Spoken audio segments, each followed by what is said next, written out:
And also it's pink to make the boys wink.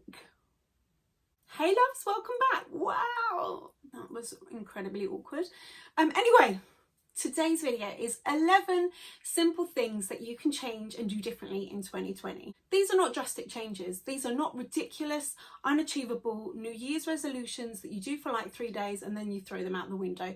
These are small, simple, achievable things that you can start to do differently, introduce, change up, so that you feel better, you look better, you have a better day over the next 12 months. Number one is sleep. Don't worry, I am not going to tell you to set your alarm an hour earlier and get out of bed in the middle of the night and achieve 500 things before the kids wake up. I appreciate that a lot of people give that advice. Set your alarm earlier. Don't hit the snooze button. Get up, work out, run a mile, cook a breakfast, prep all these meals, even before the sun rises. And I'm here to say, hell no. No, sleep is so important. I go to bed 10:30, 11, sometimes midnight, and there is absolutely no way it would be good for me or anyone in my house if I set my alarm and I was getting up at 5:30 in the morning. That extra hour or two being in my bed asleep is far more beneficial for me than getting up an hour earlier, going downstairs, doing sunrise yoga. Do not this is passion. Do not feel pressured to be part of the 5 a.m. club. If you are and it works for you, like amazing, all power to it. If I'm tired, if I've not had enough sleep, it impacts on me, it impacts my mood, and that impacts on my family and everyone around me. I've probably annoyed about 5 billion people by saying that, but to be honest, I don't really care. I don't care because I've had lots of sleep, so I'm not short-tempered and grouchy. But that's also because there's a lot of gin in here. Number two, I'm going to give you a warning because guaranteed when I say the 3 words, you're going to groan. Ready? Ready for it? Drink more water. Oh, I know.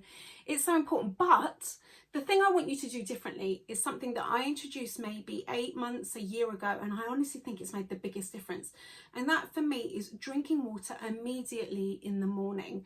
I used to wake up and drink coffee, like straight away, half asleep, I'd put the coffee machine on and that would be my first drink of the day. And I feel like if you can do this one thing differently, it's gonna make a huge difference. Get up, do whatever you do, but try and make your first drink of the day a huge glass of water. It does so many things, especially if you drink it first thing in the morning. And I don't want that just to be the only time you drink water. I'm gonna say you have to drink loads of water all through the day. But when you drink it first thing in the morning, you wake up and you are dehydrated. You've been asleep, hopefully, for long enough. So you need to hydrate. It kickstarts and revs up your metabolism, and hell, who doesn't want that?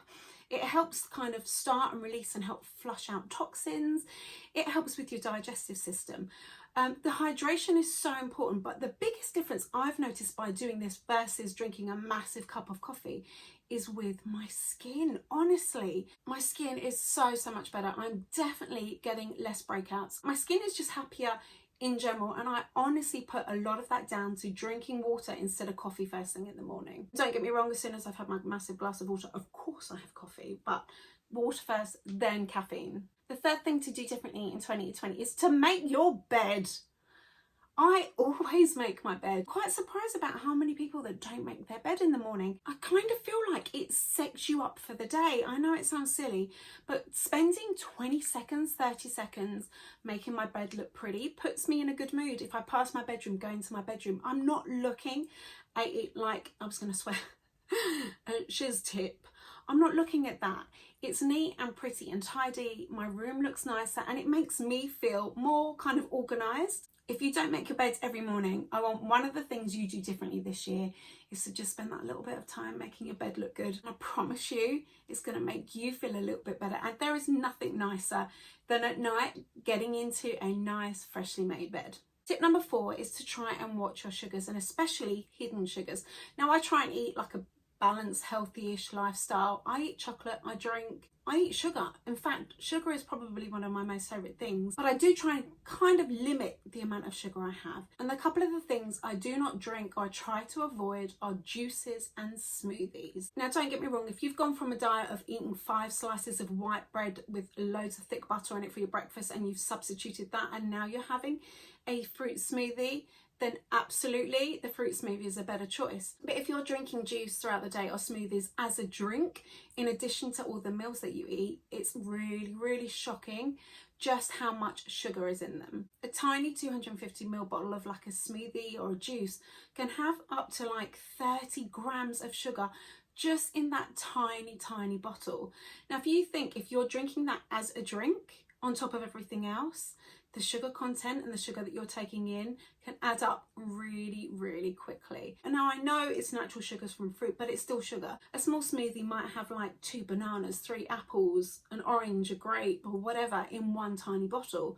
But if you think, could you eat 3 apples, 2 grapes, I can't remember what I said now, that amount of fruit, physical fruit, whole fruit, in one sitting? Probably not. Something you can do differently for 2020, and it's what I do every morning, is to use protein powders. I'm not a breakfast person at all, and I spent the majority of my adulthood not having breakfast and just having coffee.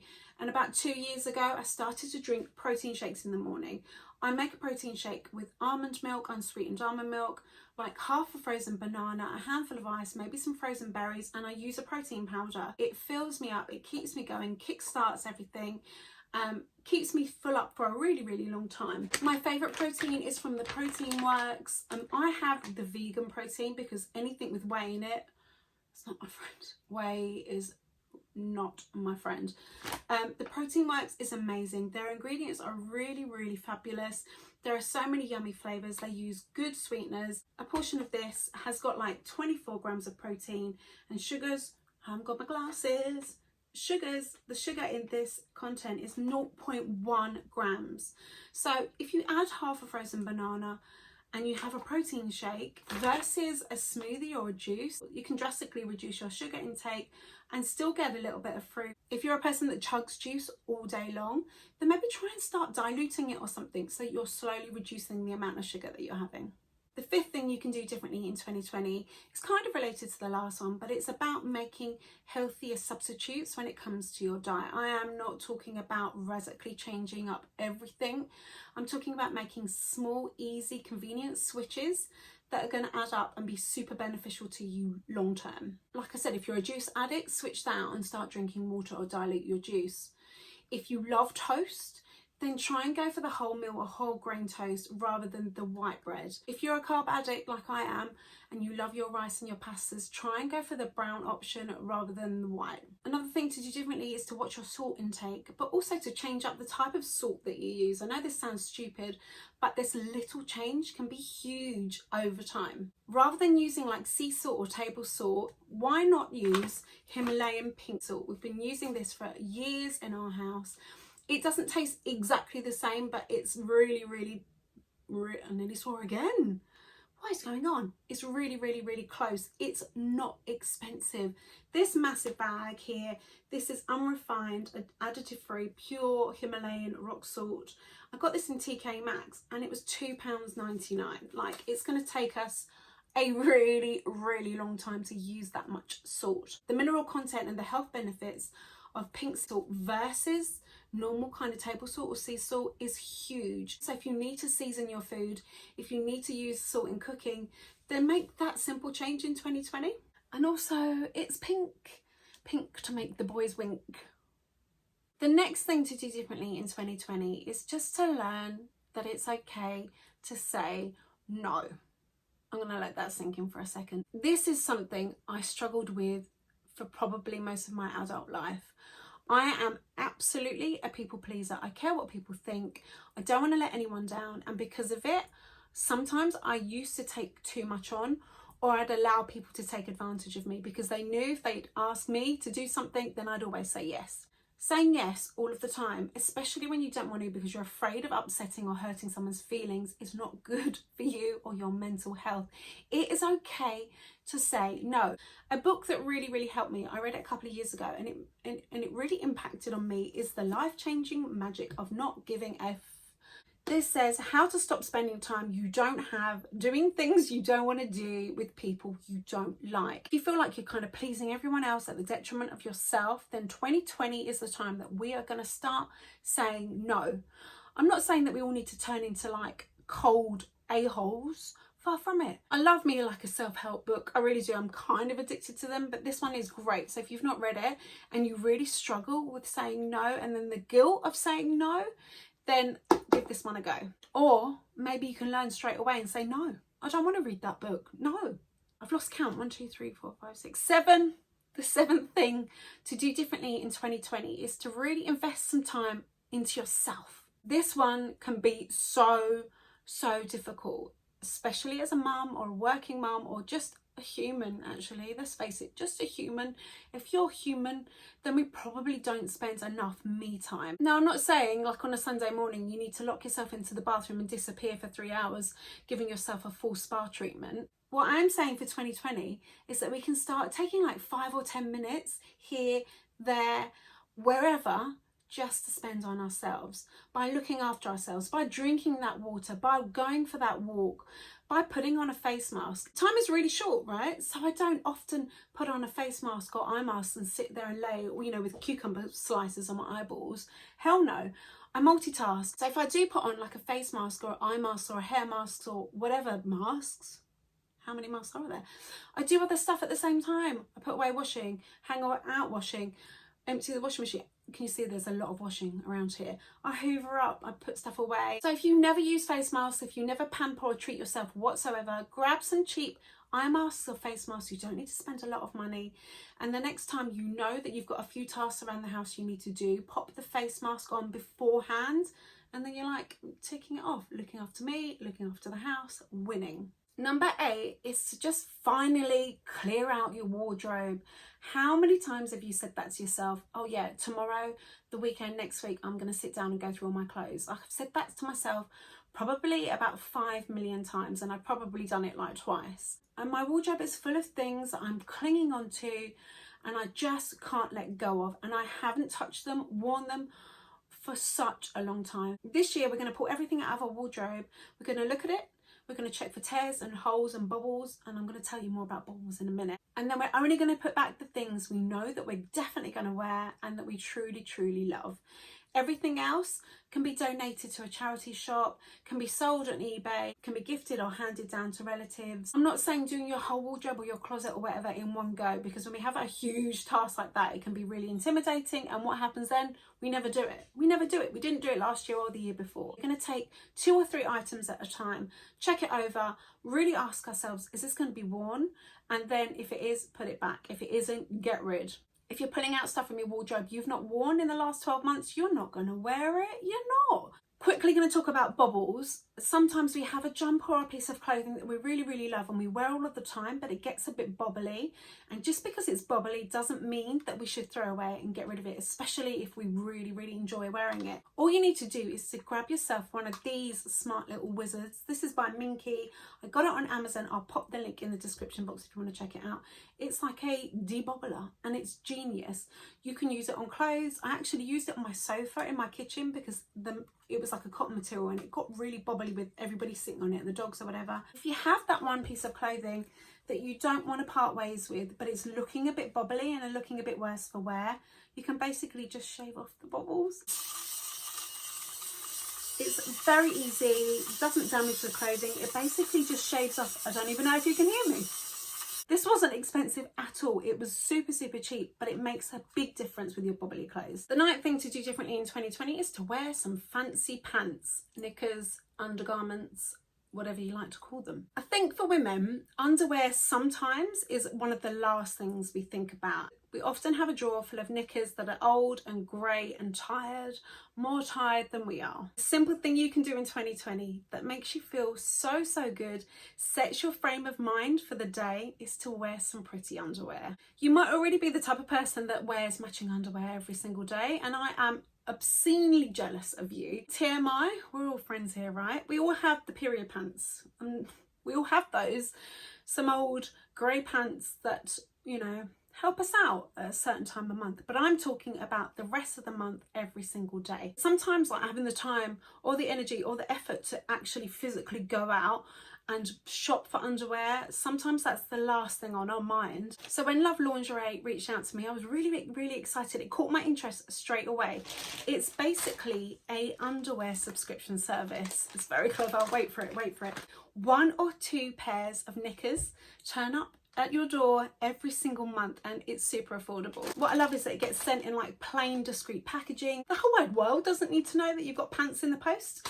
So you open it up and then you get your little pairs of underwear. You can choose between 1 or 2 pairs a month, and then you can also choose the type of underwear that gets sent, which is probably the most important thing. So you can choose thong only, never thong, or a mix of both. I went for never thong because I haven't worn a thong for the longest time. I feel like when you hit a certain age, if you've had kids, like my thong days are long gone. These were gifted to me and I love them. I think they're so pretty. And you get a little card as well that shows you who packed it and then how you can share your knickers on social media if you so wish.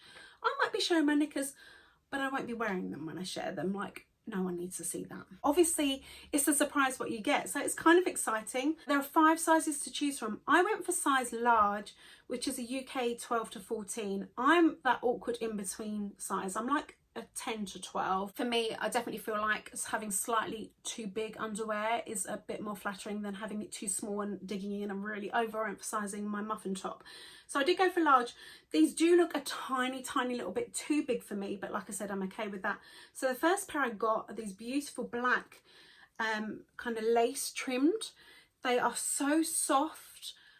They look like they're going to be super comfortable. They're full coverage. Like, this mama needs full coverage with her bum. And this pair, I love the colour of this one. Again, this incredible lace top, a beautiful mint green. There's a really pretty lace trim. So it's going to make me feel pretty and feminine and cute. When I put these on in the morning, it's going to make me smile. I do think it's just a really fun idea to kind of build up, and by the end of the year you're going to have 12 or 24 pairs of new knickers that are going to be practical and make you feel really pretty. So, like, absolute winner. The 10th thing we're going to do differently is a really quick one, but it's something that I just spent hours doing. On my iPhone, I had 25,000 photos going back years, and I just keep taking pictures and videos and I don't delete them and get rid of the ones that are out of focus or crap or rubbish, and it built up to 25,000. So for 2020, I am going to keep on top of everything. Once a week, I'm going to go through and I'm going to clean up my camera roll.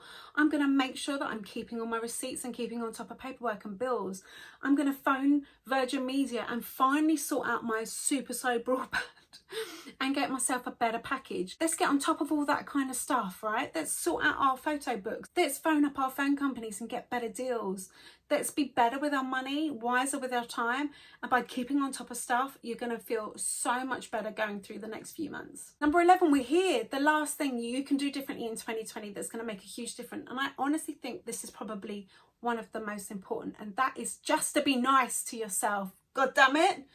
Be nice to yourself. Women in particular are very good at putting themselves down. Oh, this old thing. Or looking in the mirror and noticing immediately all the things we hate about ourselves. We talk down about ourselves, we're disrespectful to ourselves. That has got to stop. It's like the classic famous RuPaul saying, if you can't love yourself, how the hell are you gonna love someone else? You've got to love yourself. You've got to be kind for yourself. Give yourself some grace. Stop being so blimmin' hard on yourself. You are incredible. You are truly wonderful. You are 1 in a million. Stop talking to yourself like crap, okay? You have to start appreciating yourself and loving yourself and taking care of yourself and just being nice to yourself. So the next time you stand in front of a mirror and that negative thought starts to creep in, I want you to whack it out of the way and say something to yourself in the mirror that is positive and uplifting. Find that phrase that really speaks to your soul and repeat it to yourself. If you talk down to yourself, then it kind of gives other people permission to do the same, and that is not on. We're going to start being nice to ourselves first, and then if you want to be nice to other people, then whatever. There you go. There are my 11 things that we can start to do differently in 2020. I hope you've enjoyed this. It's been a bit random and the things have been a bit all over the place, but they are small, easy changes that we can do, right? We can do all of those things. If you've enjoyed this video, then don't forget to give it a thumbs up and consider subscribing. Helps me out massively. You don't have to if you don't want to, because remember, it's okay to say no, but I'd love it if you did. Here's to a happy, healthy, productive, positive 2020. I hope you have a wonderful day and I'll speak to you really soon. Take care, guys.